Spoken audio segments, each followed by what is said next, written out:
It's hard not to despair at times, and I mean really despair, at the absolute stupidity of officialdom, the complete absence of common sense, the difficulty of doing what's so obviously needed in today's Australia.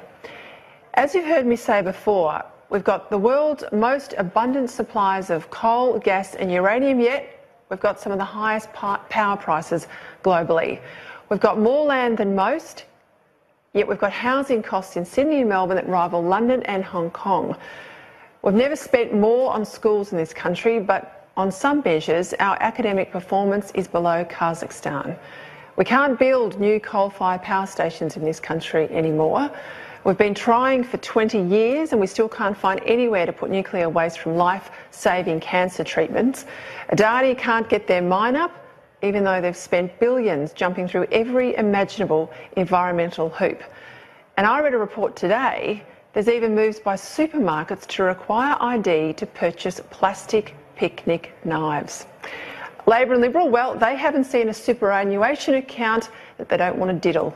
Both want to spend money we don't have on programs that don't work. Both want more renewable energy, even though it doesn't work when the sun doesn't shine and the wind doesn't blow. Both talk about debt but borrow billions from overseas. And both refuse to have a debate about Australia's immigration rate, despite the community wanting a break from the influx, about the size of Adelaide, every 5 years moving to this country that's depressing wages, inflating house prices and making bad transport congestion worse. But today, an act of official stupidity to trump even this sorry record of national self-harm. An Iraqi man came to Australia illegally by boat in 1999. He's had more than 30 criminal convictions, including assault, occasioning actual bodily harm. He's living on the disability support pension. He has a serious drug problem.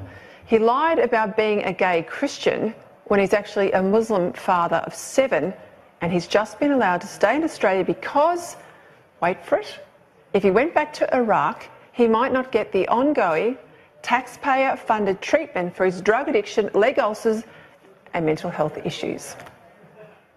Honestly, we are mad. Well, you and I aren't mad, but the system is mad. In 2016, the Home Affairs Minister Peter Dutton cancelled this man's visa on character grounds. He was set for deportation, but Dutton's decision was appealed in the Administrative Appeals Tribunal. And as I just outlined, despite the AAT adjudicator, and I'll name him, Peter Taylor SC, finding that this man was a drug user, that he was a violent criminal, that he lied about being a gay Christian, and it goes on and on and on, Taylor overturned Dutton's decision, and the man, known only by his initials of MAH, gets to stay in Australia. To his great credit, Peter Dutton remains determined to keep trying to deport these criminals, and he's deported over 3,000 in his time in the job. But seriously, the system is having a lend of us because the system determines that they stay despite the minister kicking them out, despite their lies and despite their violent convictions. I have to say, some days I read the reports of this bureaucratic stupidity, case after case after case, and I think someone has got to be making this up. But they're not. It's political correctness gone mad. And is it any wonder millions of Australians feel let down and angry at the system? It's madness. It's absolute madness.